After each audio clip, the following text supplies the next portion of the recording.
Welcome back to the Other Side Lifestyle Podcast with Jim and Aram. Today we have Jared Hamilton on.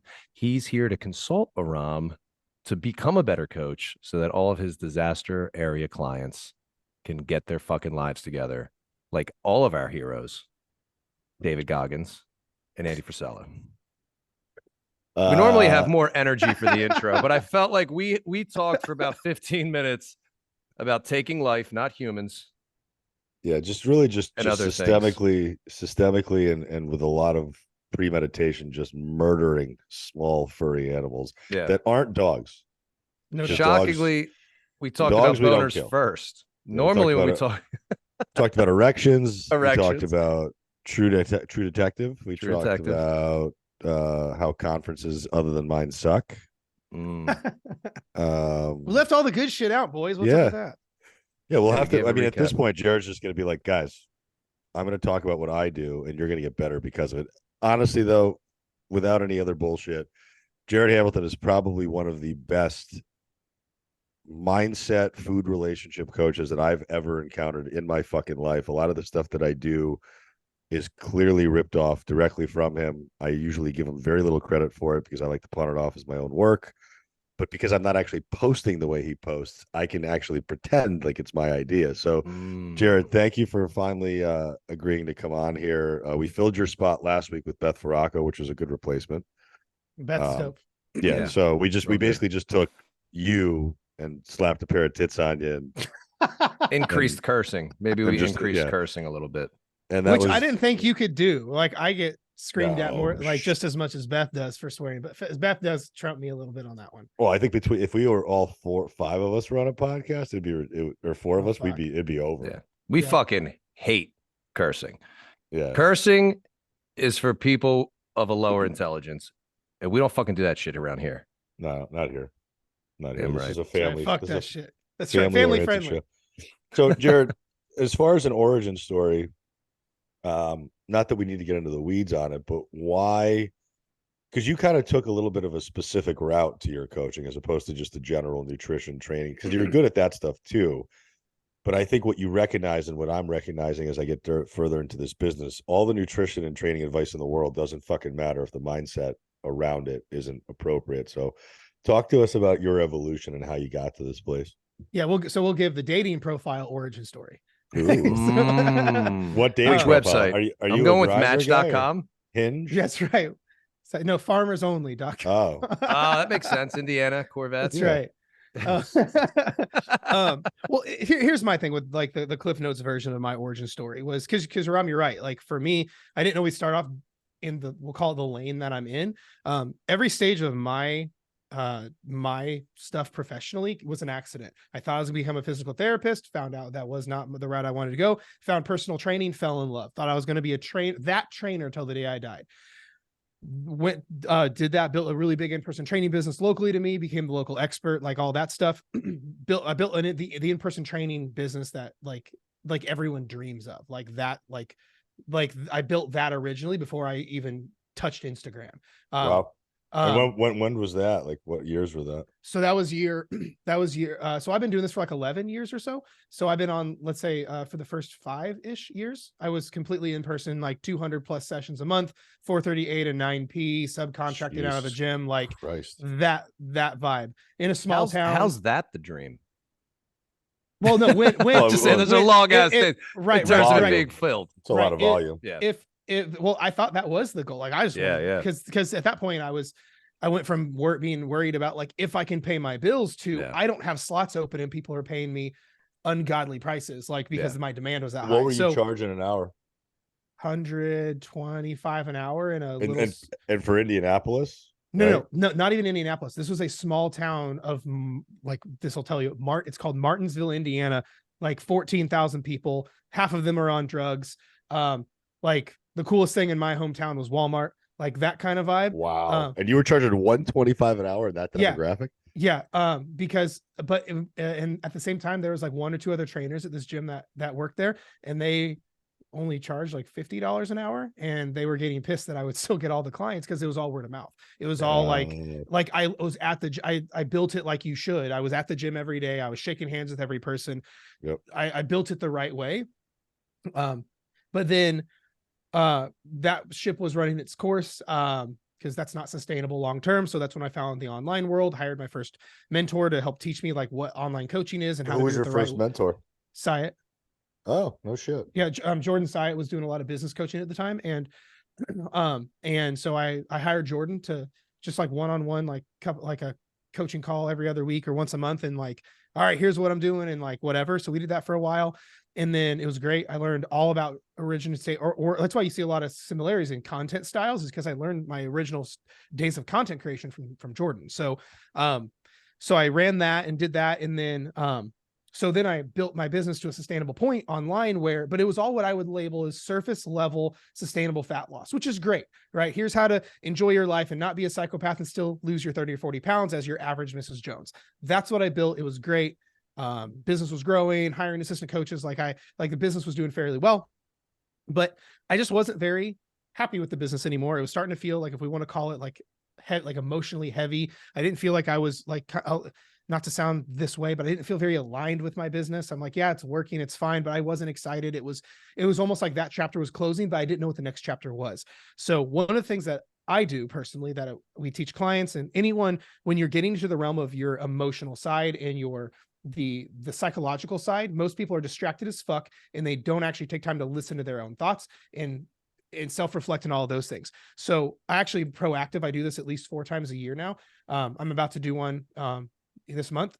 I go on like what I call a little mini Jared sabbatical. I go get like an Airbnb by myself in the middle of nowhere, and it's just like let my thoughts soak, and I can have time for deep reflection and all this kind of things, like less cell phone, no distraction, things like that.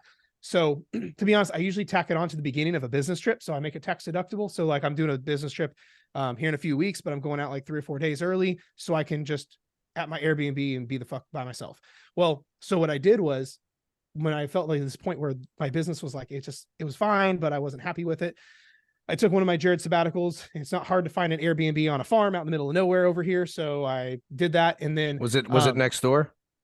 It was not next door. It's about 45 minutes from me. And, honey, I'll be right back. I'm going to grab some more milk. That's right. That's right. And we're going to the Joneses across the street. So I did that. I was gone for like a weekend by myself, and it was just me like alone in a campfire on this like farm, like in this little like house or whatever. And I realized a pattern, because, you know, as a coach, one of the most powerful things that we can do with our clients is pattern recognition, right? So we can be like, they're doing it again. This is the cycle, whatever. So I figured out, because the way that I didn't market this, but what I would do when we would coach people is, normally people would come in, go, cool, let's take them and let's start them down their journey of sustainable fat loss. Let's throw you into a small calorie deficit, protein, a few days a week, strength training, boom, you're good to go. Which in an ideal situation, that usually is fine. But I found a pattern. I found people would come in and we would start down the sustainable fat loss realm, start down that route. And I'll go, oh shit, Mrs. Jones binge eats. Well, fuck. Well, if I don't fix her binge eating, no fat loss stuff is going to matter. Even if I got her to lose 20, 30 pounds, the binge eating is going to ruin it. Okay, I got to fix her binge eating, get her up to speed. Boom, Mrs. Jones is on her way. Great. Mr. Jones would come in. We're doing great. Then because of an identity issue, similar to actually the post that you made today, I was actually going to reshare that on my story. Just like the identity post you made today along those same lines. Mr. Jones doing great. His identity is causing him to sabotage. So, okay, I got to fix his identity, then send him on his way to normal fat loss. Cool. This would happen though, every single client. They would have either a psychological problem, a horrible relationship with food, binge eating, emotional eating, subconscious sabotage patterns, not be able to handle and regulate their emotions separately from working out or food or distraction. And it was like this list of 40 different things, like perfectionism, all or nothing, inner child issues from when they were 9, going to mom to Weight Watchers meetings, you name it. So I go, okay, this is not the random thing. This is everybody.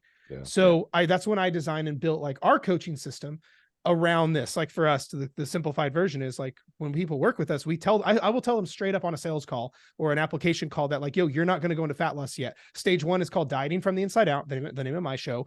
I go, stage 1 is called dieting from the inside out, because that's where your issues are. And until you finish dieting from the inside out, aka your food relationships are good, binge eating's no more, sabotaging behaviors are gone, all this stuff. Now we can go into fat loss, because now it sticks this time. And then we can go through the rest of it. But this is my problem though.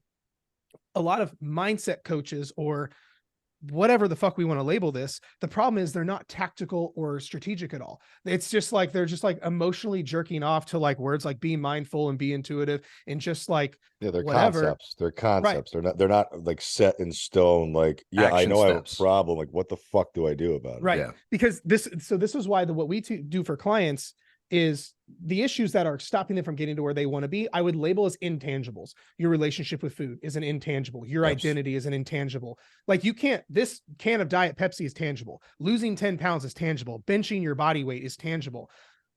But fixing your relationship with food, ending self-sabotaging behaviors, fixing your inner child, like these are really deep intangibles. So what we do is we build a very tangible plan for the intangibles, as in if your issues are your food relationships, here's the things you're doing every single day to fix that. If your issues are emotional eating, here are the tactics every day you're doing to fix that. If your issues are self-sabotaging behaviors because of an identity issue, here are the daily behaviors to change that. I call this, I kind of coined this term philosophically tactical, because it's like these philosophical, almost stoic terms, but tactical as fuck, because these are the actions that are changing, causes these intangibles to be fixed, and then your results on the other side. So that's like the Cliff Notes version. I'd like to know, and we don't have to get into each one of those. And I know, and we all know everybody's different with what their stuff is, and maybe what their action steps are. But say the person who might feel like they're the emotional eater, what are some general things that are tactical that they could start doing? The one thing they're running from, which is being with the emotion. The problem is if we want to boil down, like, what is emotional eating? How would you define it? I would say it is suppression or avoidance of the perceived negative emotions with food. We also see this with people who say working out's their therapy. No, that's just an avoidance. Yes, it's therapeutic, but for the person that's like Goggins style, no, working out's my therapy. I'm like, bro, you are using that to avoid some fucking darkness that you need to actually sit with or talk to a therapist about. If he went to therapy, maybe he wouldn't keep running with a knee with no meniscus. Right. 100%. Yeah. I have shin splits now because I'm emotionally avoiding all my problems. Right. Yes. Right. Or like we see this with parents a lot, the parent that'll clean their bathroom 17 times when they've had a bad day, or because it's not always with food. We know in the world of weight loss, it's of course food's the big one, but we see this with people when mommy and daddy are fighting, they pour into their kids. Well, that's using your kids as an emotional suppressor. So how to fix emotional eating, for example, is we have to do the one thing you're avoiding, which is, as airy-fairy as it sounds, hold space for these emotions separately from food. But then the question is like, okay, how do we do that? Because that sounds a little airy-fairy. There are two ways. One is a little more user-friendly, a little easier to do from an adherence side. And the second is really one of the true bigger goals. So what we teach people is to easily put it, either you journal or meditate with it. But specifically, I mean, so when someone says, Jared, I'm emotionally eating, how do I journal to fix that? It's the king of simple. I'm the king of simplicity. Is you literally write about what you feel on paper. That's it. If it's instead of emotionally eating or drinking or whatever, you're emotionally writing, just like you would. Dumping. That's exactly, it's just like brain dumping. It's like if I have an issue and Aram's like, bro, what's wrong? Like, you need to talk about this. What's going on? I would go, bro, today's been the worst day ever. I'm feeling like, and I would like get it out and it would be therapeutic and I would feel better because Aram is holding space for me.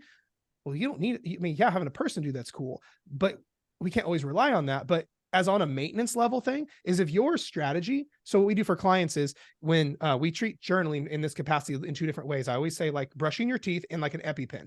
So everyone who struggles with this stuff, who struggles with their emotional state, should journal on like a maintenance level, like brushing your teeth. Because if you think about why we brush our teeth twice a day, every day, it's a maintenance thing to keep problems at bay. All three of us probably don't have cavities right now, but we brush our teeth twice a day because we know in the absence, plaque buildup, cavities, the things like that. Yep. So if we go through a day in the life of us, it's impossible to have it without stress, anxiety, worry, and negative emotions, which means we need to have a ongoing minimalistic teeth brushing style approach for your emotions, which is just write about what you feel, like tie it to your coffee, tie it to bedtime, just do a little check-in, little brained up, man, today was crazy. I'm feeling a little anxious. I got really worried today because my husband and I are spatting, what, and just get it out. Don't judge it. Just if it's in your mind, on your heart, or in your gut, get it on paper and you'll realize how crazy you're being. So that doesn't even make sense, but it's now separate from you and you can get it out without judging it. But then I always say it's like an EpiPen. Whereas if you think about why we use an EpiPen, it's because you're about to fucking die. Anaphylactic is about to kick in. So when you are triggered, your spouse says something to you, you're upset, you got fired, your dog died, whatever's going on, use journaling right then and there, and then write about what you are feeling. That's all it is how we're holding space. That's the easiest way for people to get into it, because it's one prompt. What do I feel? And you write. And for people who have never done it, I think the first response is, well, I don't know what to write. And then once they do start to practice it, they realize so confused. Yeah, that's the emotion, is you're confused. You're just writing whatever random thing, and then things start to pour out, and then that's where somebody can really start to develop that skill of recognizing that we are not our thoughts, we are the observer of our thoughts. And until you start doing those things like writing it down, you might not ever be able to separate your emotions from your identity versus I'm just observing these emotions that I'm going with. So I think that's a great suggestion for everybody. And what's the other one you said, the ultimate goal? So we just call it meditating, but again, I think that still sounds kind of like some people are like, you're getting woo-woo-y. All meditation is listening to your thoughts. That's all it is. So a lot of therapists and psychologists, you'll hear them say, like, pull up a chair for your anxiety or your worry or whatever the case is. Because again, suppression, distraction, and avoidance, like when people, again, like I get a lot of flack online for this when I say, no, when you like beat your chest and say working out is my therapy, no, it's your avoidance and coping mechanism, which is, again, it causes a great out. Like I've seen a lot of great physiques get built because of working out's my therapy. Oh my God. I mean, every fucking bodybuilder I know is running away from something, and they're running into the gym. And even Beth said it on our podcast. I ran away from booze and I ran right into the arms of running. Yeah. Well, and the thing is, like, is that a better step? Absolutely. Sure. But is that the final step? No, you're still suppressing. I mean, if we want to compare this to, like, let's say an actual child, because this is where you can get really deep into inner child stuff. But if you think about this in terms of a kid, let's say you have a son who's 6, who just doesn't feel, who feels sad, who feels the negative emotions. And instead of you saying, well, buddy, it's okay. Daddy gets sad. It's okay to be sad. You're allowed to be sad here. And now you just held space for this little fella, who's now those emotions can leave. What if you said, well, buddy, you shouldn't be sad. You have toys. You have a mommy and daddy that loves you. You have a roof over your head. You shouldn't be sad. You now used all these great things to suppress what he feels, which is going to cause damage long-term. So this is why in the world of transformation, weight loss, fitness stuff, there's really 2 dark sides to emotional eating. Because, I mean, if you think about it, like if we compared it to something different, if my goal was to save money and I'm an emotional spender, like every time bad day, I go to Amazon, I'm fucked. I'm never going to get the surface level result of saving money. So if the person that's listening to this, their goal is to lose weight, but you're an emotional eater, well, fuck, you're never going to get that, because you can't go 2 days without having emotions. But then there's the long-term side. What do people do who emotionally suppress for the next decade? Over time, you don't just numb to the negative emotions, you numb to the positive emotions. Like when I talk about meniscus, when I tore my meniscus in jiu-jitsu, when I had the surgery, they numbed it. So cool. I did not feel my surgeon cut me open, but I wouldn't have felt a massage either, because numb is numb. So let's say someone does choose to not do this the right way, and they continue to emotionally suppress with food over the next, or working out or whatever for the next decade. Dope. You don't feel anxiety as much. You don't feel stress as much. Cool. But guess what? You also aren't as happy. Christmas with your kids isn't as joyful as it once was. Your time with your wife on date night, you don't enjoy as much because you're emotionally numb. And then people do really fucked up shit to feel anything.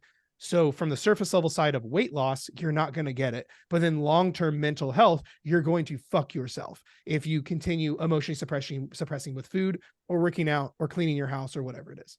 What is the difference between using food as a coping mechanism for stress versus being in a state of, I don't fucking care right now? So, and let me just set up a scenario. Let's say, like, classically, mom's got 3 kids. Her and the husband are bickering about some bullshit because it's Thursday and they're both at their wits' end. Communication breakdowns all over the house. The kids are fucking running around. Toys are everywhere. Bullshit all over the place. She steps on something and finally says, fuck it. I've baked you all motherfuckers cupcakes, and now I'm going to literally sit in the kitchen and finish all of them myself. I don't consider myself to be an emotional eater. I know the ramifications of my decision making. So for me, it's a lot more tactical. Like I say, fuck it strategically. Yeah. So for me, like when I eat whatever the fuck I feel like eating, I know there's no real acute consequence outside of my belly not feeling great. I know I'm not going to put on fat. I know I'm not going to lose my progress. Like my relationship with binging is not that I binge to suppress. I binge because I don't give a fuck in that moment, but I also know it's because it allows me that little bit of relief. Mm-hmm. There are people that don't have that relationship with it, and they do just have a case of the fuck it's. How does somebody differentiate between I actually am an emotional eater and I'm doing this to suppress my emotions versus I just don't hold myself to a high enough standard to act a certain way? I think it's two completely different things for Okay. in this context. I think an emotional eater is quite literally the person who is hiding their emotions with food. They are looking for an outlet. They are looking for that dopamine hit for the 5 minutes while they demolish the box of donuts or the cupcakes. It is on paper emotional suppression because they are running from the anxiety, the stress, the loneliness, the worry, the chaos, whatever. I think what you're referring to is you're not running from these negative emotions. I just think it sounds like mental burnout, or in other people's cases, like let's say their plan is a little strict, or they are just like tired of being on and they're just like, fuck it, I don't care. Because you're right. In your case, when you do that, you, from a science perspective, you look at it and go, I am on point 360 of the 365 days in a year. So if I space out my 5 fuck it days, like it's not going to touch me, right? Because of like law of averages and all the things. So I think in your case, I don't think it's a hiding your emotions with food. I think it's just like, you're like, I know for a fact it's not going to touch. It almost sounds like in your case strategic because it's a deload.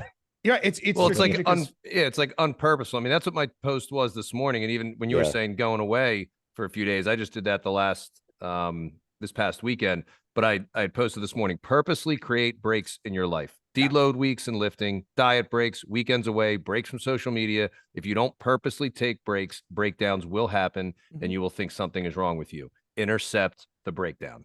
Yep. And that's, if you don't, it's going to end up happening. But if you're used to, you bounce back quick.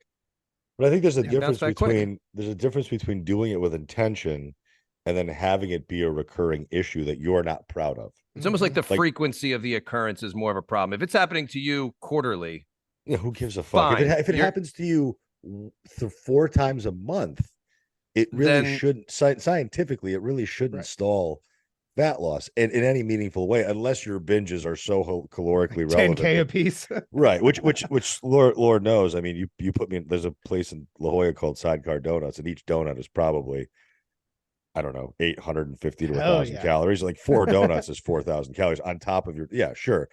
But most people aren't doing that. Right. Yeah, but most people too that we're talking about who are not making progress because of these things, it's not just one meal or one moment every 4 times. They have that on a Friday, so it's fuck it all weekend. I got to get my shit together because you're so sick of what you just did to yourself. And then that pattern repeats. Now we're going down a little bit more what we're talking about with Jared, with like maybe the more emotional eating that's a little bit more reoccurring. Maybe somebody's not emotionally eating every single day, but it's happening on a weekly basis. They need to figure some stuff out. Why is this happening every single week?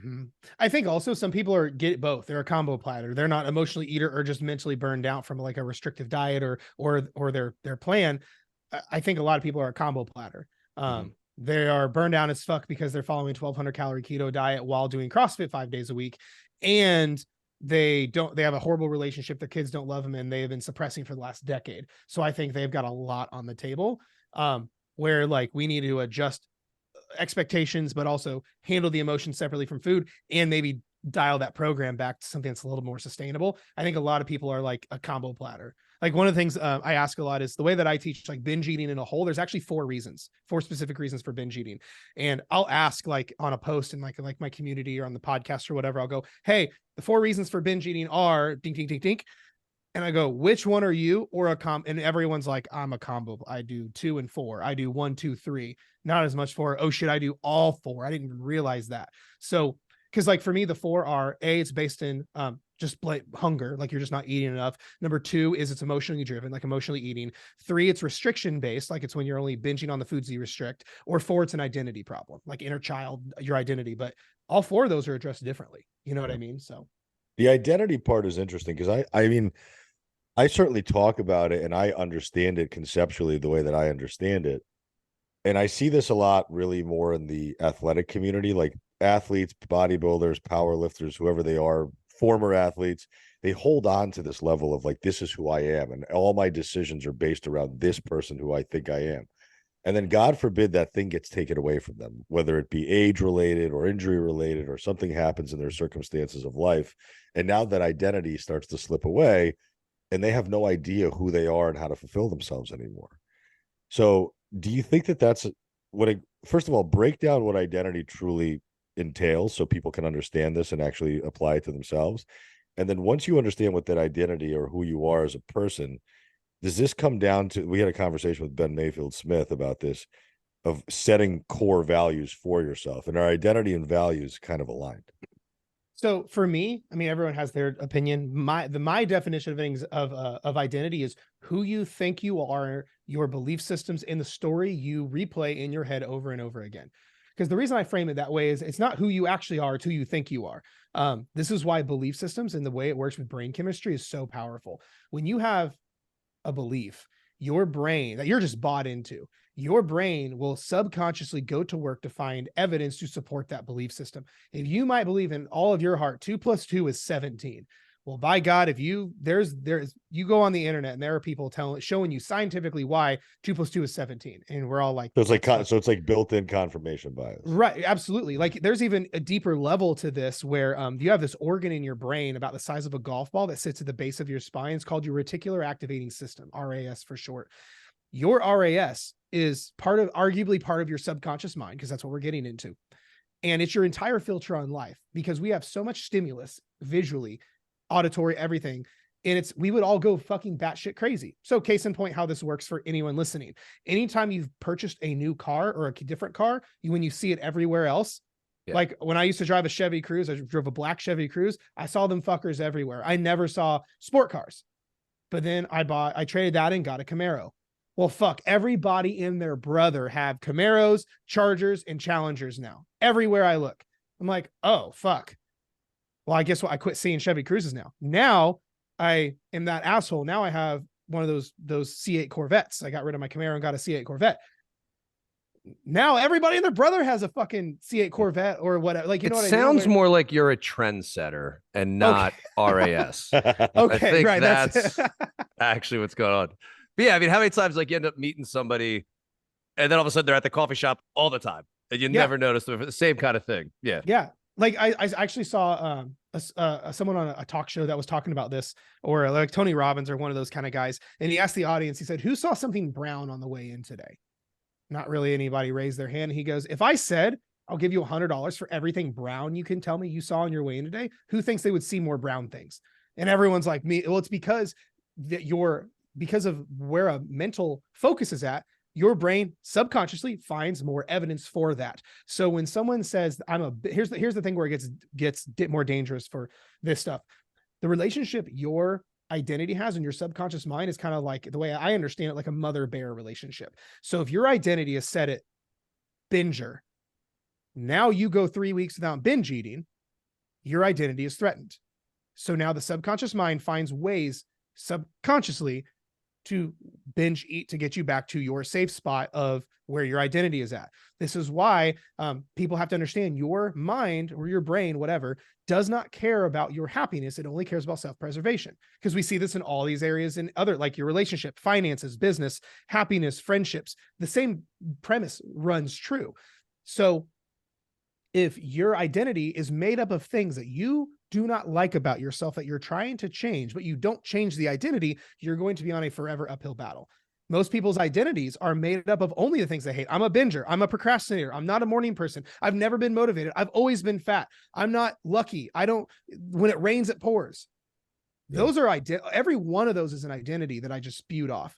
Not, I lose weight effortlessly. I'm consistent. I'm whatever. Because the thing is, you can change your identity without the results being there yet, and it helps make this game easier. But if your identity is made up of all those things you hate about yourself, and you start to get your environment changed because you're changing your actions, you're also on autopilot 90% of the day. So you might get results for a little bit, then find a way to subconsciously sabotage back to where you started. The best analogy for the identity I've ever heard that I cannot take credit for, I actually heard it first from Ed Milet, was your identity is exactly like the thermostat on your wall. If my thermostat is set at 69 and I leave my door open on a sunny day, room heats up to 80. The thermostat goes, we're not supposed to be here. Let's cool this motherfucker off back to where we're set at. So in the world of weight loss, if someone's identity is a binger, a dieter, a procrastinator, I'm never motivated. Oh, I'm the fat person. That's where the setting is at. And you hop on Aram's program or my program or Jim, whatever, and you lose some weight. Your environment is now different and is far ahead of your setting. Something's going to happen like clockwork. It's why everyone hits their 3-month mark and loses motivation, or why as soon as they start to get consistent, life gets busy, the kids get sick, or you go through a slump, or the scale quits moving, whatever. It all seems random, but if you zoom out, look broadly at this thing, it's all pattern driven as fuck. Yeah, I couldn't agree more. And it's funny that you mentioned the 3-month mark, because a lot of people, I think, just in general, whether they worked with a coach or not, I think they look at coaching as essentially a temporary fix for a problem that is much more than just a temporary problem. Mm-hmm. Like nobody really signs up unless the coach imposes some type of a time commitment. But let's say, like for me, I coach month to month most of the time, and I do that A, to keep the barriers down and allow people to be in the system for as long as they want to be, and B, to give them an opportunity to leave whenever the fuck they feel like leaving. So the best clients I have are the ones who have been with me for 2.5 years. Yeah. Yep. And of course, that's not a surprise to anybody listening. Of course. And they've been dieting the whole time? Absolutely not. They've probably dieted 3 or 4 times throughout that 2.5 years, but they've done it strategically. So are they just wasting time the other months out of the year? Well, yeah. I mean, think about it this way. Like, I paid Jace $3,200 for a year of coaching. Right now, with my leg being fucked up, like, we're not making progress right now. Like, our weekly check-in has changed from me delivering my weight, taking pictures, sending him videos of my training, to like, how are you doing mentally this week? Like, what pitfalls have you felt? Where's your motivation? Where's your ability to be able to sustain at least some of the basics? So it's completely, you have to step away from something because that's not the circumstance that you're currently in. But I think with clients, they get so frustrated that they're not making this proverbial weekly progress, or like, what's the point of having you if, I'm busy or the holidays are coming up and I won't be able to commit to it. It's like, well, you've already told yourself you're not going to be able to commit to it. Yep. You've embedded it into your psyche that I can't do this and also parent, or I can't do this and also host people at my house, or I can't do this and be able to also be busy at work, which is bullshit. So talk to people about that specific thing, because that is massive. Mm-hmm. So I would even say, if let's say someone has so much life going on, I have a couple thoughts on this. If someone only has, let's say 20% bandwidth because of, let's say, the things going on, or let's say they're like, I work overtime and I'm hosting and my kids are in school and I work 3 jobs. So I only have like 40%, or let's say with your injury, you're only at 40%. Well, given 100% of 40% is still 100%. Right. Last time I checked. This is the problem with all or nothing thinking, is it sounds really cool in a vacuum to be all or nothing, but it's not practical whatsoever, because none of our lives operate in this realm. I don't know anyone that drops an iPhone, cracks the screen, and then says, I'm an all or nothing person, and stomps it till it doesn't turn on. Or I don't know anyone who like opens up their carton of eggs and finds one that's broken and says, fuck these other 11, and then throws the whole thing in the trash can.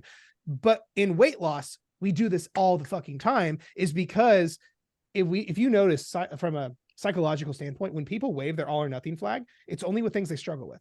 Yeah. Areas in our life that we thrive with, we have the most amount of balance. It's because when we play the all or nothing card, it mitigates all ownership. I can't do this because of this thing, and we're placing the blame, and there's zero ownership. But here's the biggest piece to this from a application standpoint.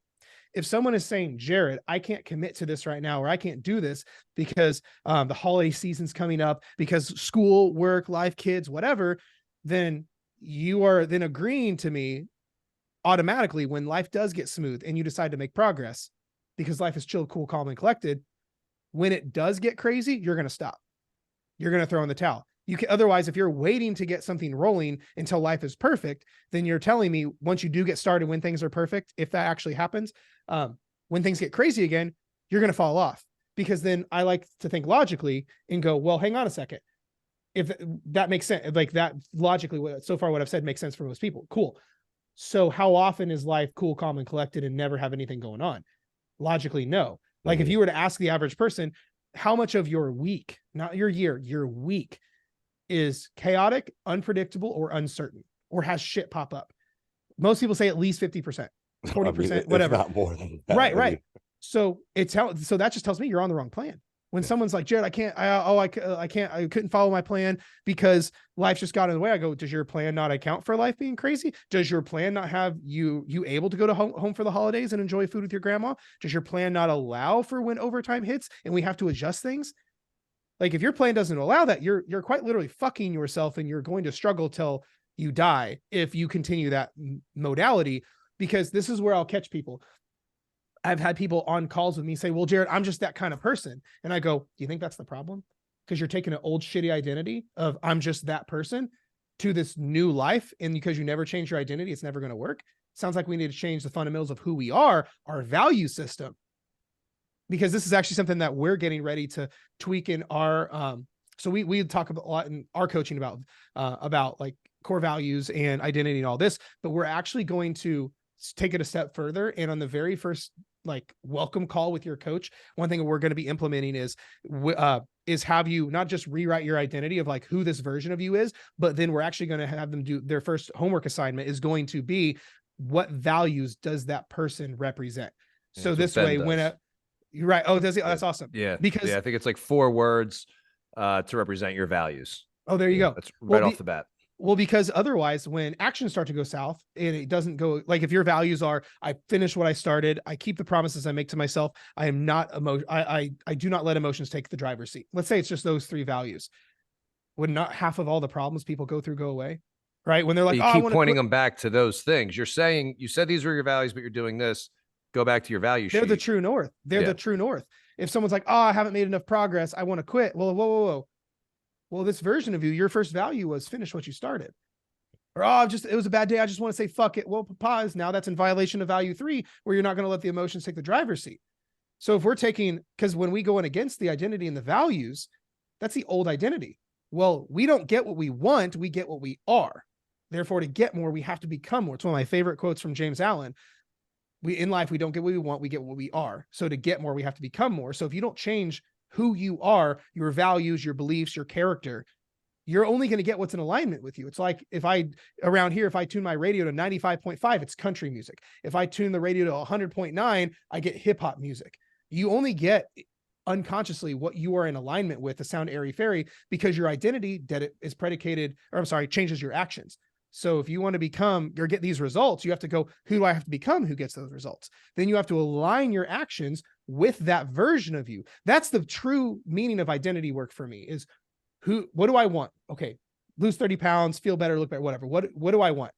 Who do I have to become who gets that? Oh shit. Now all actions are aligned with that motherfucker. It makes decision making effortless. Yeah. So. I've talked with people about the what would Jesus do bracelets. You should have a what would you do bracelet. Yeah. That you keep saying that you want to become, what would that person do right now? Does that person need a rest day today? Or are you just tired and cranky and you don't really need a rest day? Yep. And to figure those things out. And then with the identity issue, this whole thing that Jared's talking about, if you're waiting for the time to be right, that means you're choosing to have the identity of someone who's dieting for a period of time. Like the whole time you're saying that person clearly is not open to any kind of a change in lifestyle. It's when things are right, I'll be able to identify with this person for this period of time. Mm-hmm. So you haven't changed anything. You just put on a little show for a little bit for yourself. And this comes down to communication, because I had this exact thing happen last night. I brought a person into my group coaching program, very, very novice, has never really been into a gym. Ugh. And Cherry popper. She joined Planet Fitness, which is everybody's entry level. They got good equipment. They got great machines. Listen, if I lived anywhere but San Diego, I'd probably belong to a Planet Fitness, because for 20 they would not let you in, motherfucker. He doesn't grunt. He doesn't grunt. I don't. I'm at least around here. It's stupid. They would look at you and wouldn't I had a buddy of mine, not to interrupt. I have a buddy of mine who no tattoos.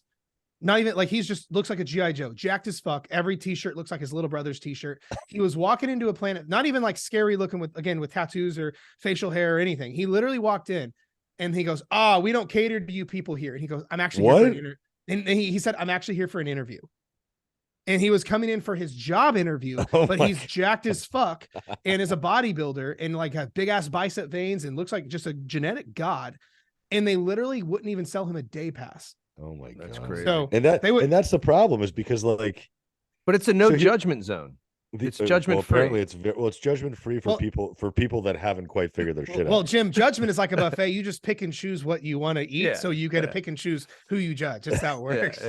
But this poor woman, like every other woman who's never set foot into a gym, because of this exact same fear of I don't belong here. Everybody knows what they're doing and I don't.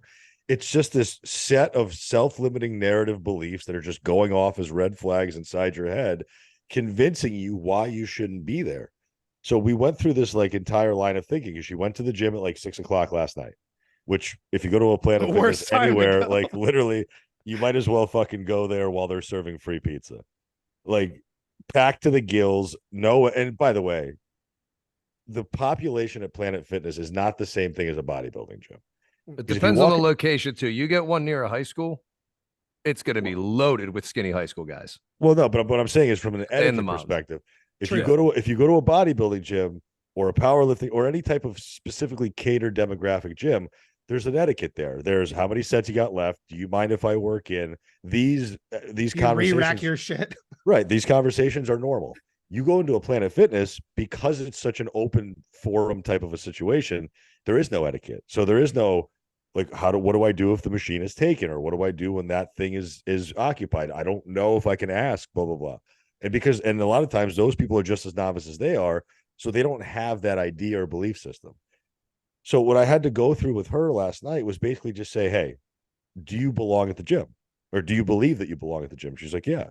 I said, do you actually believe that you belong there? Yeah, I do. Okay, what's the big problem that you're now facing? Well, I don't know what to do because the program is in this order.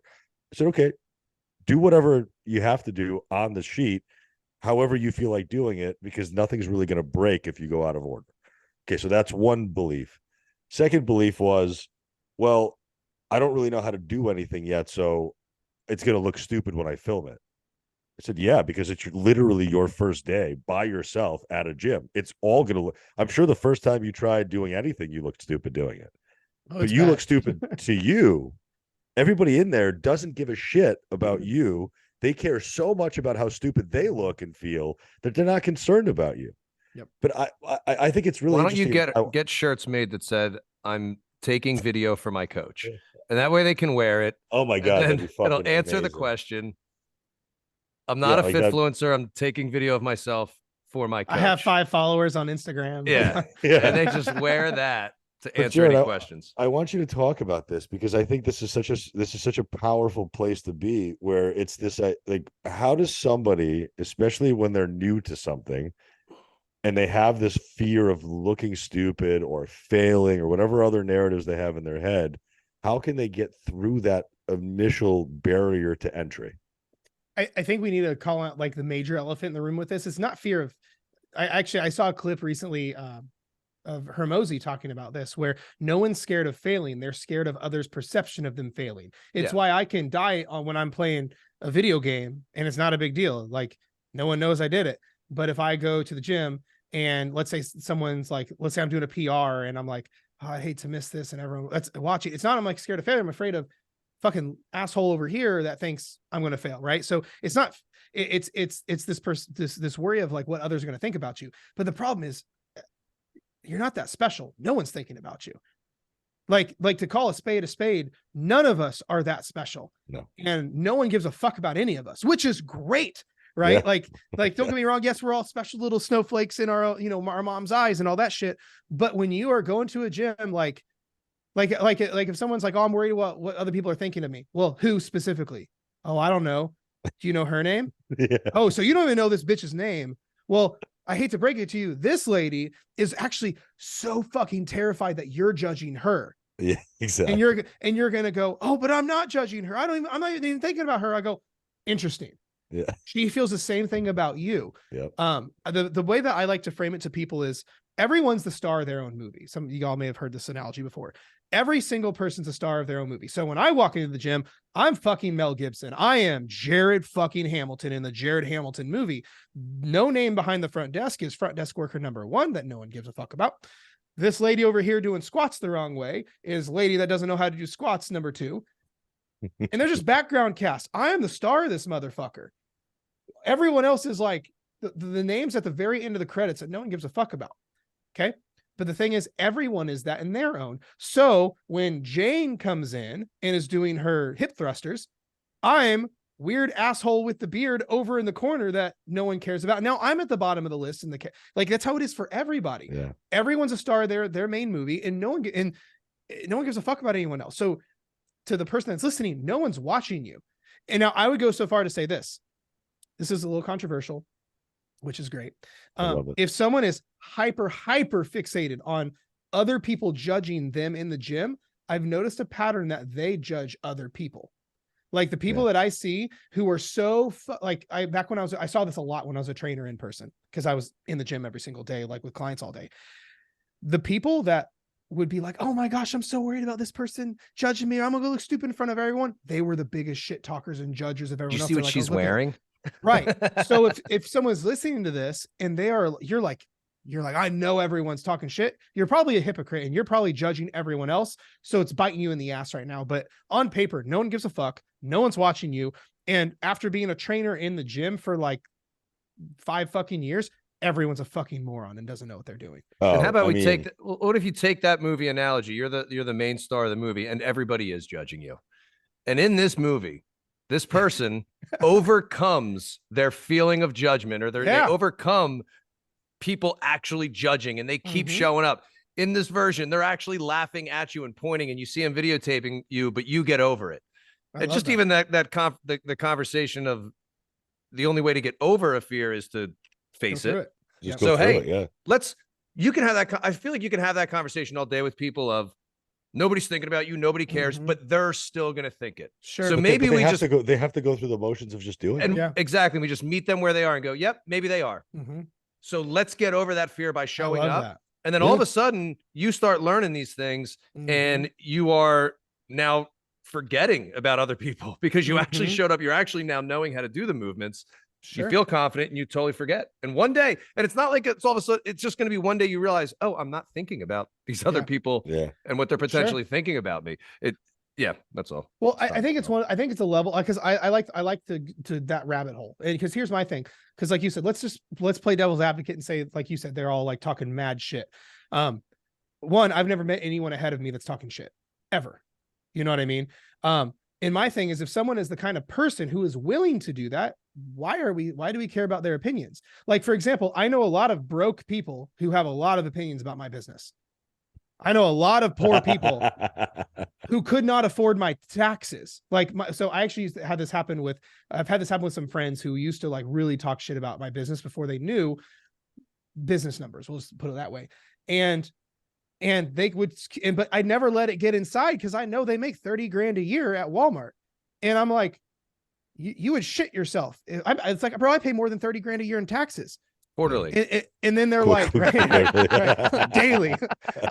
And again, this is not I'm better than you conversation, but like, why don't I let it? It's like, why would a millionaire care what a $30,000 earner say about their finances? It's like, it doesn't matter. So if someone is willing to sit and talk shit about you when y'all are in there for the same reason, the biggest commonality in the gym is you are all trying to get better. That's the number one thing, and everyone uses the gym for different reasons as well. Some people just gave up alcohol and that's what they're doing for their own growth in addiction. Some people don't have anything else to do with their lives, like high school kids. So instead of getting into gangs and drugs, they're coming to the gym for 3 hours to fart around on their phone. Like, everyone utilizes the gym as a tool for different reasons. So one, who is anyone else to judge whatever other person's reason is? But number two is, because everyone's in there for the exact same reason, to get better in some facet, it doesn't even make sense to talk shit about that. It's like if I went over to Aram, your house, and I talk shit about the books you read, I'm like, but I have books. But like, you don't even read them. Right. They're just there for a background. That's right. But it's the same thing as if someone is willing to talk shit and be completely hypocritical because you're in there for the same reason. Why do we care about what they think? And Jim, like you said, why are we, these are your goals. Why are we willing to sacrifice the desires we want and the goals that we have because of what others might think? Who cares if they do? It's your life and your goals anyway. And it was just crazy how impulsive I saw this line of thing, because it was like she was in the gym, it was really busy, she was very intimidated, and immediately the line of questioning was, well, how much would it cost for me to outfit my own gym at home?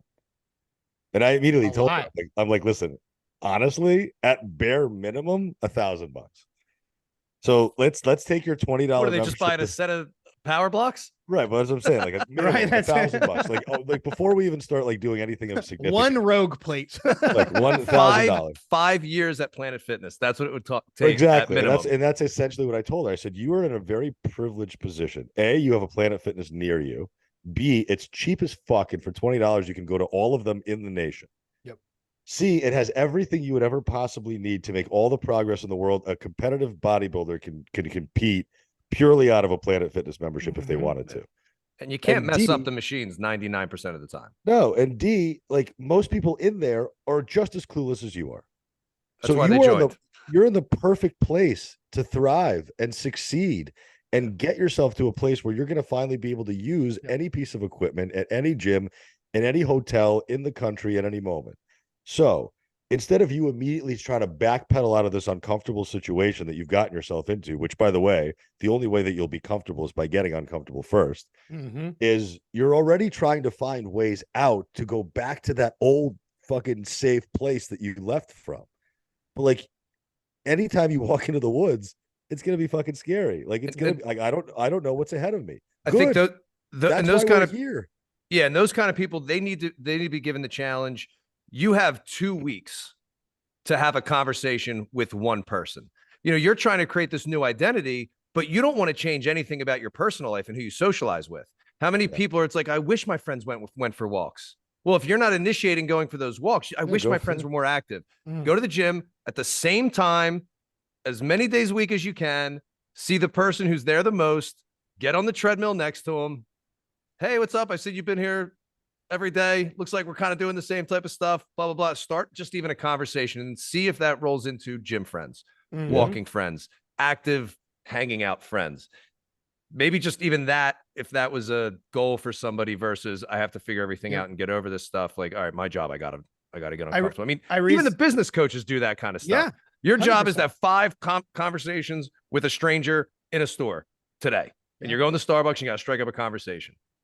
I recently, like within the past like 3 months, started going to a new gym, and I fucking love it. It's the best thing ever. First 2 people I met, name was Jared, ironically. 2 other motherfuckers. Well, here's the thing though. And from even was one of them from Subway? No, no, we don't. I used to say when people are like, how do you spell your name? I used to say like Jared, the Subway guy. I quit giving that. It's Jared, the jewelry store now. But but no, like, and it's the cool thing that happens is when you start doing this, again, not only does the fear start to go away because resistance is required to change anything in your life, but then all of a sudden, one of the easiest ways to influence who you are from an identity standpoint is when you do change your environment, the people you associate with, the places you go to, it literally has a direct influence on your DNA and RNA. Dr. Joe Dispenza, the neuroscientist, was talking about this in one of, I love Dispenza. He was talking about it, like how your environment's so pivotal. It's like if a feral pig went off into the woods for like, and didn't die in, let's say, like the next like couple months, it would come back with muscles, tusks, and hair because its physiology had to adapt to its new environment. I had this happen with me. I've been in the biggest training slump for the last fucking 4 or 5 years. I've hated going to the gym. I've hated training, but I've gone anyway. I've just not enjoyed it. And, but I've been going to gyms. The gym that I was going to was just, could you bet? Sorry, I don't want to, this is a good thought. Talk about that specifically just for a second. Like I went and I didn't enjoy it, but I kept going. Yeah. For 5 years. 5 years. Dude, so many people, like, I mean, I got a text message today from somebody like, somebody so-and-so at the gym is going to change my program for me, but what you wrote, because I don't like going anymore and I'm not motivated and I think that something fresh is going to fire me up. Like, talk to that individual. Well, the thing is, because I know from in other areas of my life, I cannot rely on motivation for anything. I had someone to give context around this. I was hosting a webinar, and one of the things I like to do on the beginning of my webinars is I'll say, what are you guys trying to get here? What are you, why did you show up to this webinar? And someone said, motivation. I'm looking to get motivation out of it. And I called her out and I said, wrong hey, room, baby. Wrong. And I It'd been said, awesome if you just kicked her out of the room. well, Anybody said, else? Hey, right. Well, I said, hey, I love that. But the problem is but you can't make that your make or break thing. She said something like, oh, I can't get my shit together, so I'm hoping to get motivated. And I go, well, here's the thing. Let's say you do. The problem is you're going to fall off here in a week and a half anyway, because you are setting yourself up for failure, because saying motivation is what you're going to rely on. Imagine if I based my business's success on if I felt like it that morning, or my relationship with my wife on if I felt like communicating that day, or me feeding my fucking dogs, whether I am motivated to feed them or not. The problem. So for me though, I went through this 5-year stretch of not being motivated. What if I would have waited, bro? I'd be fucking 400 pounds right now. Oh, if you know what I mean? But that's the identity thing. That's the identity thing. Cause that was still part of your identity is I go to the gym. Yeah. Yeah. I show up well, because my thing is there's a dark side I teach people to tap into, whereas what's going to happen on paper if you don't do the things you said you would do. So for me, like it's a conversation of which hurts which hurts worse, going to the gym for 45 minutes or me being 400 pounds. Like which hurts or worse? You constantly beating yourself up. Yeah. I should have went today. Yeah, I should have went today. And just disappointing yourself always. Yes. Always. And then you're cycle of disbelief. And then you're confirming that identity that I don't show up for myself. Yep. I'm a big fucking loser. Yeah. Yep. I can't do this. I'll try again. I'll try again. 100%. I'm going to ask you something relatively controversial. Okay. Do you believe that the society that we live in today is garnering people just being soft? Soft as in like just of character. 100%. Easily. Absolutely. Yeah, without a doubt. I mean, and the thing is, because most people are like that, now there's a societal component. It's why for example, tracking your calories, people will go, oh, it's obsessive and compulsive. But when I happen to weigh my food for a batch of cookies, that's okay. Yeah. Right? You know what I mean? Right. I get my measuring cups and like, oh, got to have the perfect amount. Just follow your instinct. Go with your intuition when you make those cookies. Right. More butter. It just feels right. Baking soda and baking powder are two different things. So. But you know what I mean? Like it's hard because having the conversation of like just fortitude, resilience, like I almost want to put a question in my intake form. Like, do you consider yourself to be somebody who's hard, or do you consider yourself to be somebody who's soft? Well, I think it's one of those things where I think most people take this to extremes. I don't think we need to be nothing but Goggins. Hardness, crazy, that's bullshit. Like I'm a fucking tough person and fuck him. Like, right. Well, but this is where I think people need to have their expectations right. I like one thing, my big thing is I don't think weight loss should suck. I don't think it should be that hard. I think it should be fucking simple as shit for most of the goals people are trying to reach. But that doesn't mean you're not going to have seasons or periods where you're going to have to turn up the discipline, the willpower, and the grit. Where, like if you don't feel like going, go anyway. If you're tired, sorry, do a workout tired. I you guys know I do like some of these weird fucking skits on like Instagram. I was about to I still need to do this one where it was like POV going to the gym, and it's like, let's say a branch was on my sidewalk, like, oh, it's not in the cards today. I gotta stay home.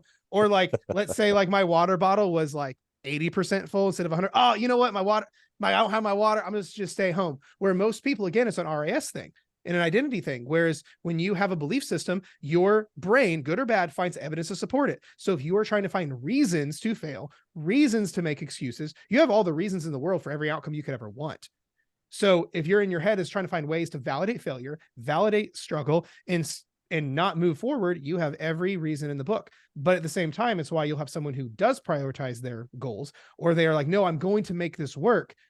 They will find the opportunities amongst the struggle. They're both there in equal quantities. Yep. It's just, it goes back to like what you're looking for, even on a subconscious level. So my opinion, and this is my opinion, I'm sure this might rub people the wrong way, but I don't care. As long as you're rubbing us. You don't say. People just haven't had it hard enough. I really do believe that like the people that do the best with any type of transformation are the ones who view the transformation as like the least hard thing they've ever done. Mhm. You know what I mean? Like there's so many, like I'm looking at, like, look at what's going on in our world right now, right? We got the war in Israel, we got the economy here, we got all the fucking uncertainty of the government and this and that.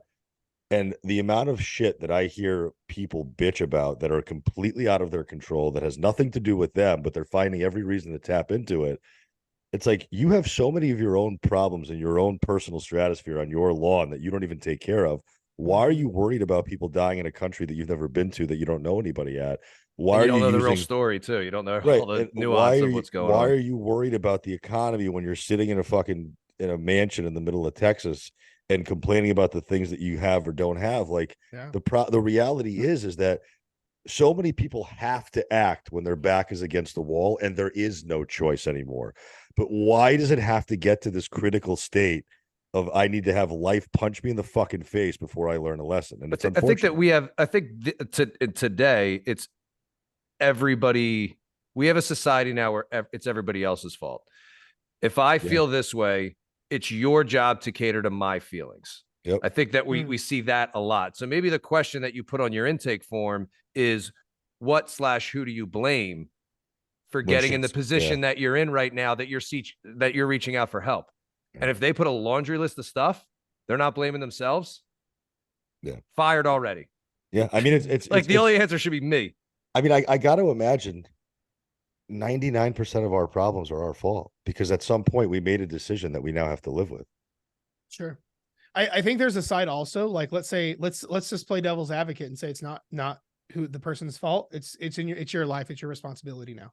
Right. Correct. It may not, Right. even if Yeah. it's not, I mean, I would agree. Well, because You that would be the every- thing. Like I broke my leg, I had to get surgery, I had to get all those things happened. Right. Yes, but you chose over that entire time to do Mhm. nothing with it and allow Right. that to be an excuse. So it's not your fault, maybe, that those things happen. A drunk driver Yeah. hit you and messed you up, but it is Mhm. your responsibility for how you Yeah. You have handled it how for you years. respond. So maybe the overarching theme of this entire conversation, it's not about the shitty things that happen to you in your life.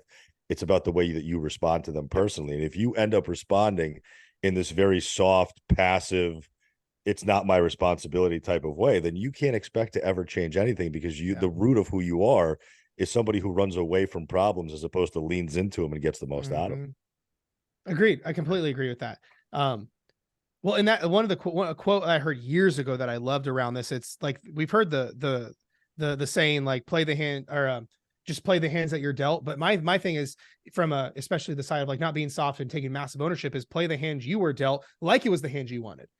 Right. Where there's like the extra side of it, where like that little chip on your shoulder, almost like, yo, I couldn't control, my dad was this. I couldn't control, I grew up in this place. I can't, whatever happened. Like, let's say you were asleep in your bed and a car came through your room and shattered your pelvis. Like, that is not your fault. But guess what? It's your pelvis, though, not your neighbor's pelvis. It's not your fault, but it's now your responsibility to do something with it. So Yeah. Everybody loves the underdog story. Yeah. Every single person loves watching the underdog movie, but then we no one wants to be the underdog when they're the underdog. Yeah. I mean, think about every movie where everything was stacked up against the person and they overcome it. We're like, yes, we're like crying at the end of it. Yeah. Like in the movie Heavyweights. I love that movie. I tear up a little bit. And it's a comedy.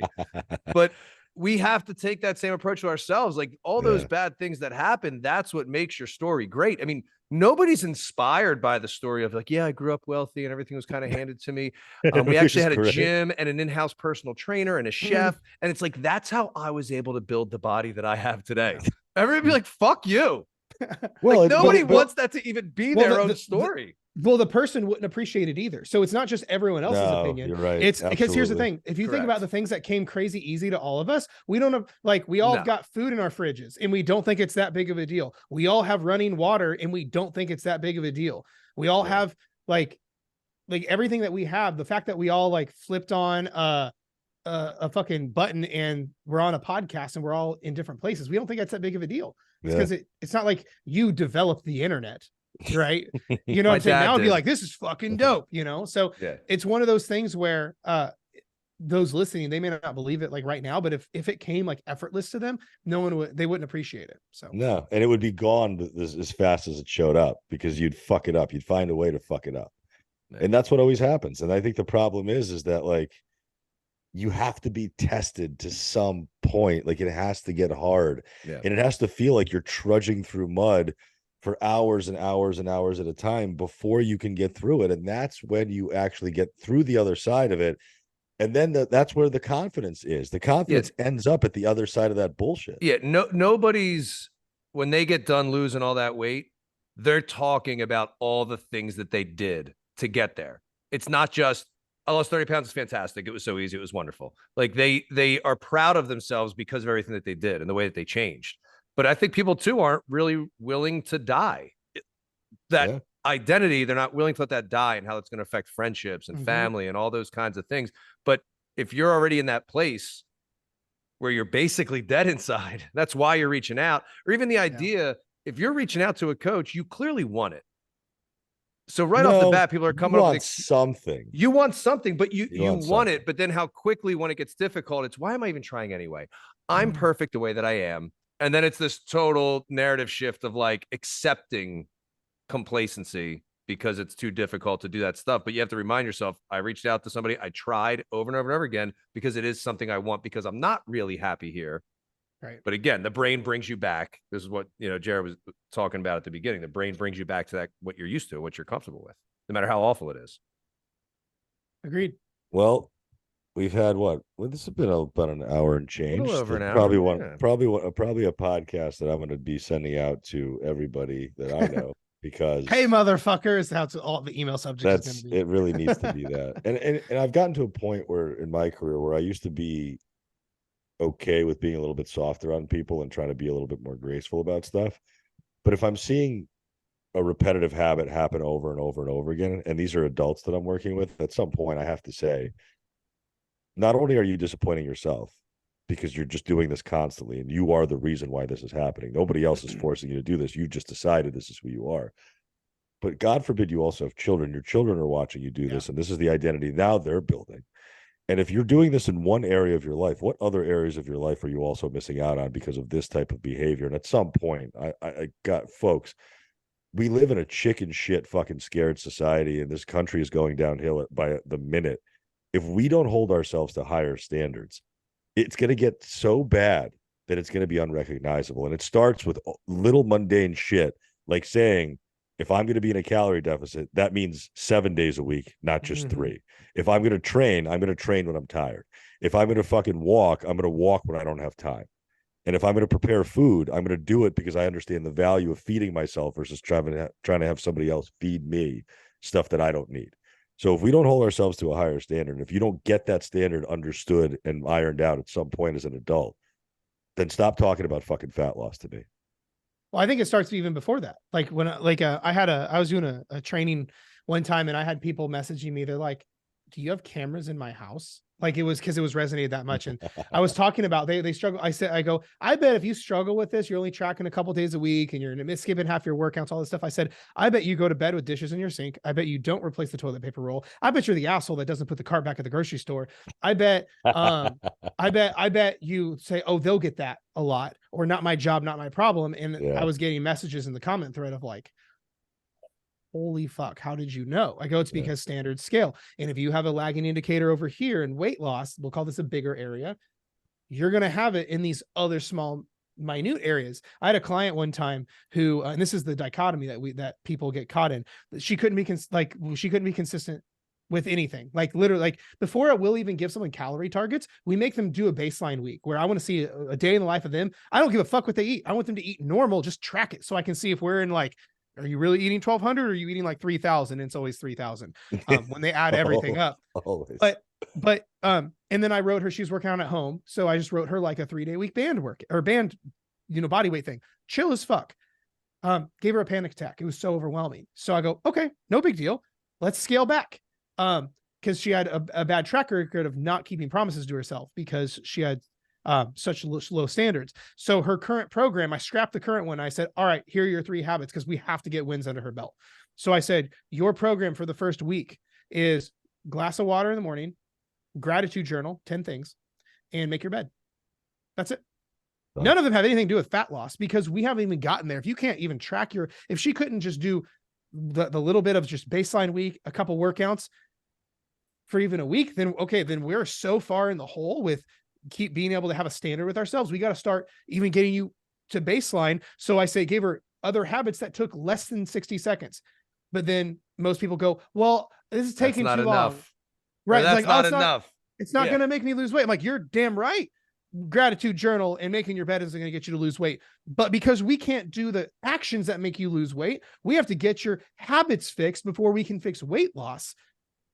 But most people are some broken or so far in the hole. They're like, no, I got to lose weight now. So because they can't be consistent for more than 2 weeks, they're doing like starvation diets and doing all the crazy shit. And they stay in this like vicious cycle.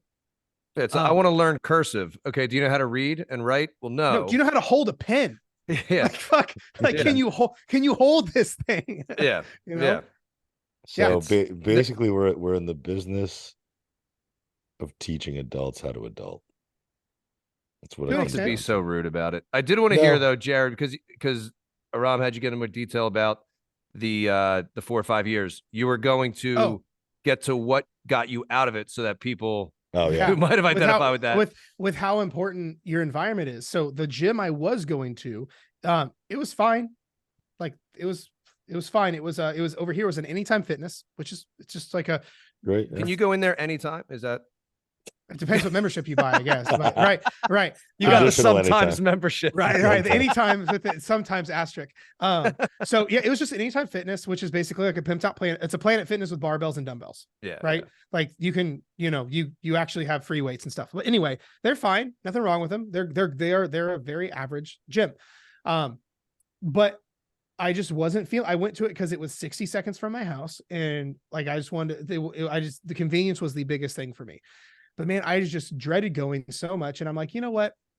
I got really thinking about it is the number one way to fix any problem is get around people who have the thing that you want.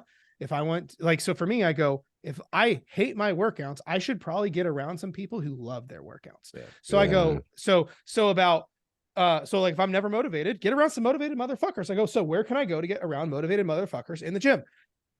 And so I went to 15 minutes from me. Woo, big crazy time jump. A bodybuilding gym just opened up like a year prior to this. So like an IFBB pro runs it, a guy that like came in like 4th in the 212 or 5th in the 212 in the Olympia, who's local here to Indianapolis. He runs it. And I walked in, I'm like, and then to further the point of being uncomfortable, I walked in and I'm like, the guys that are in there and the girls, bro, I'm soft as puppy shit. I'm like, every dude in there is geared out of his gourd.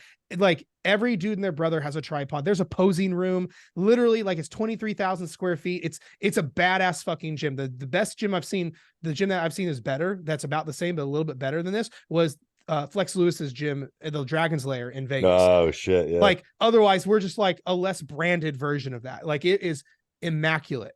But I walk in there and I was like intimidated as fuck, being totally honest. Because I've been heavy. I mean, I've been lazy. I've been heavier than what I want to be. My obviously like motivated workouts are never as good as not motivated or not motivated workouts are not as good as motivated workouts. A workout's still better in general, but you're getting after it when you feel better. But I walked in and I'm like, I wanted to work out with an oversized hoodie on because I'm like, wow, I am not comfortable. Like I'm intimidated. So I bought a year paid in full. Nice. Love it. Because I went, this is where I need to be. I am uncomfortable, but like, I don't mean this to sound any sort of weight.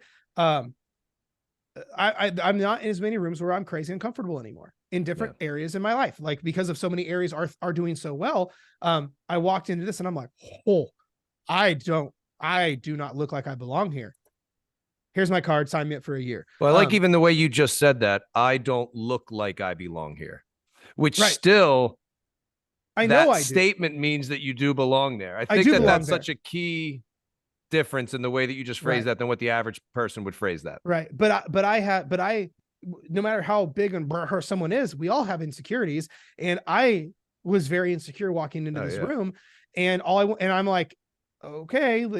But I also loved being there. So it was intimidating for me. I was like, God, this is uncomfortable.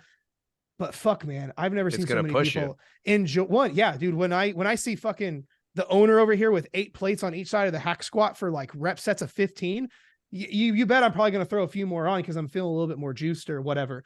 How much gear are you on now that you joined?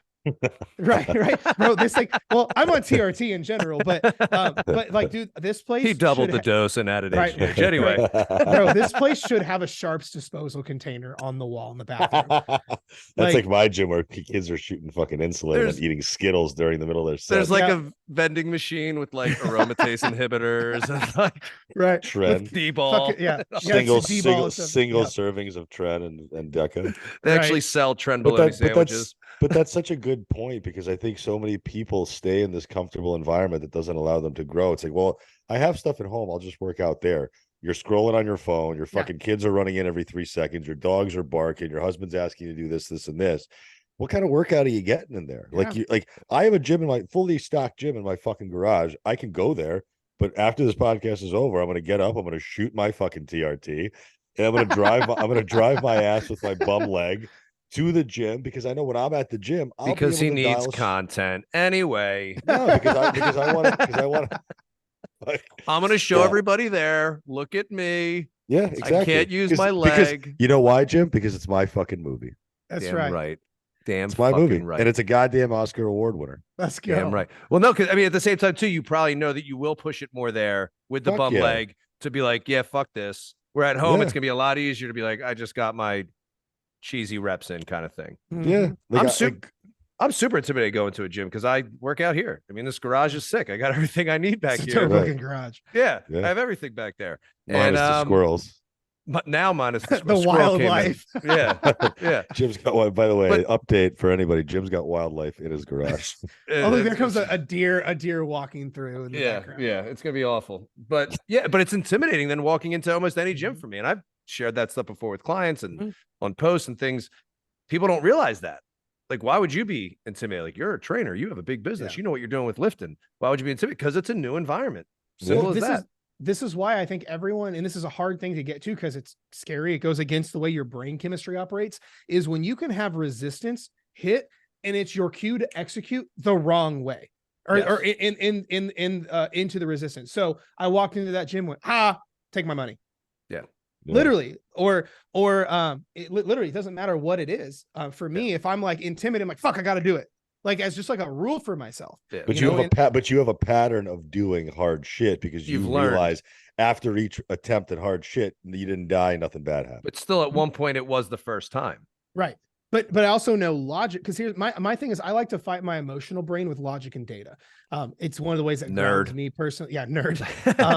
For me, but like if we look at it logically, I bet both of you would agree with this. Nothing good ever came into your life in a comfort zone. Ever. Never. No.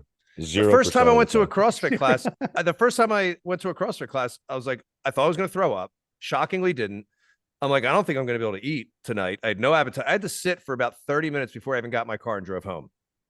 And I'm like, I need this because I've been pushing out of my workouts. I needed that push. Yeah. And it was great for that season of my life. I don't think everybody should be doing that 5 days a week for the rest of their life. Right. Even when like I've started to get into the realm of speaking, I found out one of my favorite things in the world to do is speak. Like at events or on stages or whatever. Guess what?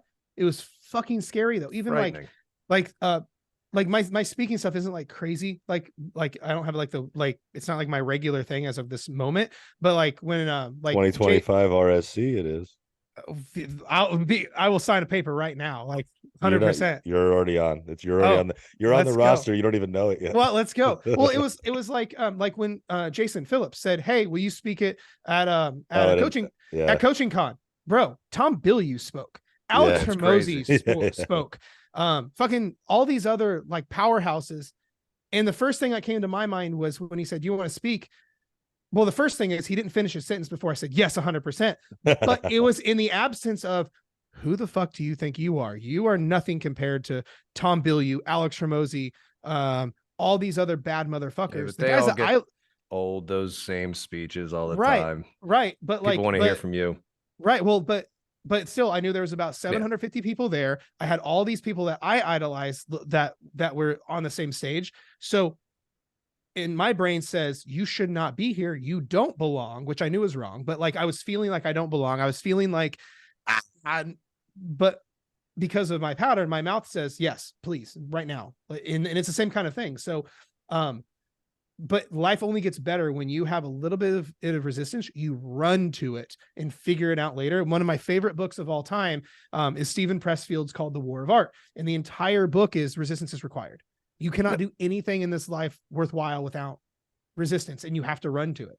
What is it? And I forget the animals. It might be cows and buffalo. When a storm or tornado's coming, the Buffalo. cows run away and the buffalo run towards it. Yep. And the whole thing is the buffalo are out of the storm quicker than the cows that are running away from it because the storm's going with them. So they're still running in the same direction of the storm. But when you run into that storm, you're in, it's intense, and you're out. Yeah. And when we embrace these harder, crazier, resistance-filled times, we're not just like doing hard things. We're still getting skill sets though that we need. It's a skill building thing. It's like when you ever see a iron worker or a metal worker like forge a sword. Like fuck, that's not easy. But him beating this thing and then the way he sharpens it, like puts it into the heat, beats it some more, puts it in the water, puts it back into the heat. Like that's a lot of pressure. That's a lot of pain. That's a lot of uncomfortableness. But what makes that sword strong in battle, and our skill sets are no different, whether it's fat loss, being consistent, going to a new gym, having the hard conversation with your wife. It doesn't matter what it is, but whatever the hard thing is, run to it. And then all of a sudden you're forging skills that you are going to need. So now you can even change the meaning behind the hard things going on. Jimmy, anything else for this fucking wealth of No, knowledge here? as he's describing forging the sword, I'm like, oh, that's what Aram's talking about when he says, I got to go forge my sword. Wow, I love that. It was like really a description of what you do with yourself when you're bored and lonely. It's what I do when I immediately get up. Describe that again. So now we could picture Aram forging his sword. He Except slowly I- grabs the handle. yeah, He puts it in the heat. Yeah, puts it in the water. It hurts. It's painful. I don't wet Slowly my sword pulls usually. it out of the water. I never wet my sword. I have like four dirty jokes in my head immediately. Bro, it's your podcast. Fucking I know. spill. Our audience already knows. Jared, we're gonna leave you with these two things. So electric chair meal, and it could be a buffet. It doesn't have to just be one singular item. And then while you're eating your last meal, what album are you listening to? Oh wow. This could be some hillbilly shit right here. No. I'm actually not a country music person, even though like I live next to corn. Under oath. That's right. And not Jonathan Davis corn. Fuck, I don't probably something with pizza, like probably a pizza buffet, to be honest with you. Is just all different kinds of pizza. We got actually, I know it's Indiana, but we actually have some really dope pizza here. Like that I would go toe to toe with. I would go toe to toe with New York, Chicago, fucking Vegas. And so here's the true test. Ryan will be here in a couple weeks. Ryan Cassim's coming? Yeah, he's coming to visit. And that dude has lived everywhere, right? Well, he's from Connecticut. He's from the epicenter of pizza. Yeah. So I have one pizza joint I want to take him to, and I want his honest. I can't. Could you guys FaceTime me from there, please? Yeah, no, that just make that a post. Make that a Barstool pizza review post. That's right. You know the rules. One bite. Right. Everybody knows the rules. Yeah, Ryan's from where I'm from. Yeah, he grew up on New Haven pizza like I did. So like we're indoctrinated. I love it. All right, last one. Then so pizzas are last meal. No dessert. I would probably just stuff myself on pizza, to be honest with you. Yeah. I'm not hating on that answer. As for dessert stuff, I'm the biggest donut connoisseur. It's a bit mixed between connoisseur, like I can get down with some bougie donuts, but I'm also like a donut whore where my standards are really low. Yeah. So like that's a slut. A whore gets paid for what she does. Okay, that's fair. So pizza and donuts probably. As far as albums, dude, I'm like the worst music person ever. I don't know any artist names or like albums at all. You can hum it. We'll figure it out. Maybe a genre or something. I guess genre, probably it's impossible. Probably something by Russ. I love Russ. Okay. Love Russ. So you and a lot of the other 12-year-old girls on TikTok will be having a good time. Yeah, nice. Pull it on your sword. 100%. Forge the sword, my friend. To my Persian brother. I think we actually just found the episode name. Forge the sword. Forging your sword with Jared Hamilton. Oh my God. I love it. That might be it. Can't wait to see the thumbnail on this bad boy. It's just our cover. We're so ghetto. Maybe we'll hire your it's gonna be a thimble. Wow. I won't argue. Yeah. What'd you say? It's not about the motion. It's not about the size of the boat. It's the motion of the ocean. No, Either it's way, the size- ocean's too big. It's really The just ocean's it's too the big. size of it's the size of the body of water. So Oh as my far as I'm gosh. concerned. Yeah. Yeah. Well, Oh, thanks for man. coming Yeah, on, this was man. great. It's a fucking long time coming. This is going to be probably one of our best episodes, I would say. Every episode's just getting so much better. I love it. Yeah. Except, yeah. Yeah. Yeah. Love it. All right. Jimmy, I appreciate you having me on, Yeah. boys. take Yeah. us Our, away. our old question that we used to ask before Ram had these questions was a this or that question. Bye.